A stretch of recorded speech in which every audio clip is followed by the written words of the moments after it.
turning 70 in the Philippines really never occurred to me as anything other than just another birthday, but it was a good excuse to invite friends over and entertain them. In the Philippines, it's a much bigger deal culturally to invite people to your home and have a bonding time with them.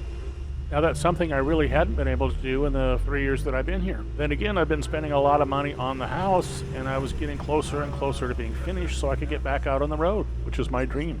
I'm finishing the house and living strictly on my Social Security income, so there wasn't really enough income to do both. I'll just sit this one out this year. I'll just sit at home, maybe have a cheat day on my diet, make a nice meal, watch some movies, and really just hang out by myself, actually.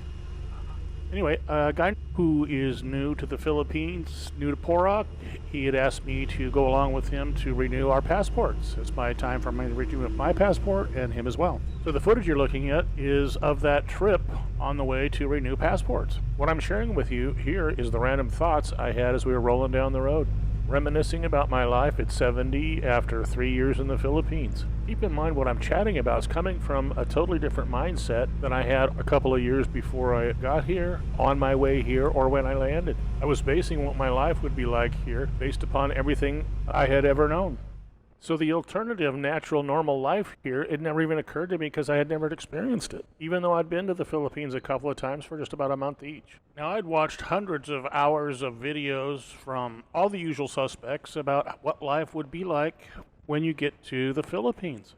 So if I'd have made a list of everything I wanted out of life before I got here, or I left to come here, and I got everything on that list, I would have cut myself short. So let's say, for example, in my list under food, I was going to have bananas every day. I love bananas, but I had never had papaya or mango. What about dragon fruit? Never even heard of it. So based upon everything I'd ever known in my life, I would have cut myself short. So let's take this example and apply it to culture. By the way, bananas are picked 3 days before they go to market instead of 3 weeks. So they're ripened on the vine instead of a container or warehouse on the way to America. And that's a whole new thing. So in my imagination, I would make sort of an outline or design of what life would be like when I got here. And now looking back, I can see that what I was really doing was figuring out how to transfer my Western lifestyle here to the Philippines. And I was fine with that because that's all I knew. And everything was pretty much based upon the difference of cost of living, budgets, and those kinds of things. I could afford a nicer house, a few other things, and so on. I was trying to figure out what I could bring with me. Maybe I tried to find a 20-foot container. I had my checklist of what I was going to do when I got here. Blah, blah, blah. I had it all figured out. And boy, was I going to hit the ground running. Looking back, instead of modifying my lifestyle here, I should have looked at it more like going to summer camp when I retire. Somewhere fresh and new and exciting. But hey, I didn't know what I didn't know. A few days ago, I found this old photo of me sitting in front of my $10,000 dining room set, my Hugo Boss suit, as I was on my way to work. This was an example of what I was trying to find the container for. Now, if you're going to have a dining room set like this, you also have to have the china to go with it.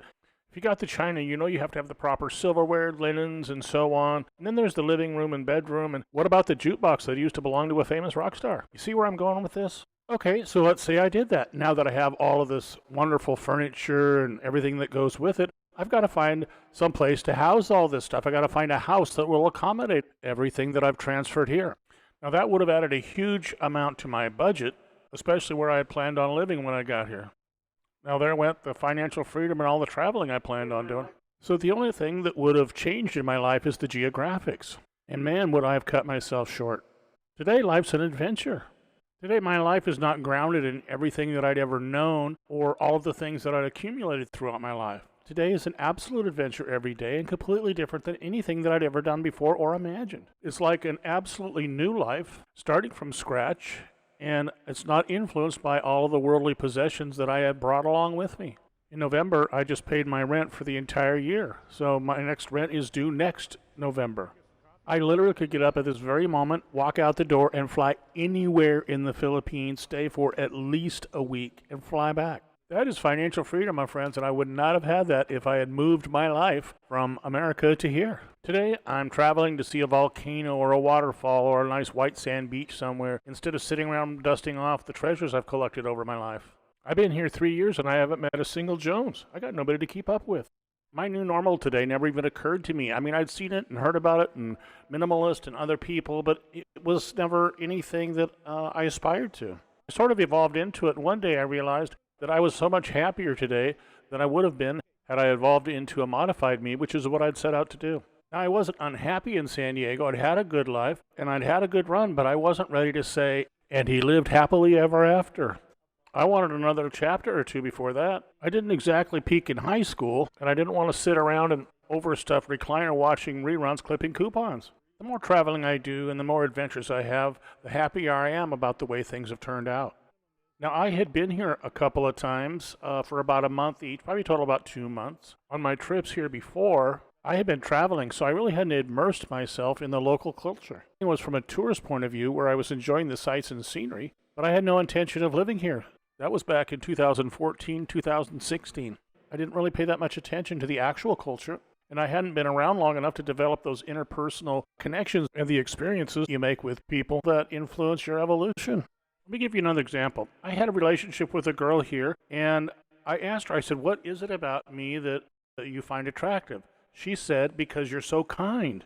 That was her number one reason. It wasn't because I was handsome or I was rich or I was this or I was that. It was because I was kind. At the time, that answer just seemed so foreign. I'd never heard anything like it. But today, as I've evolved, it makes perfect sense.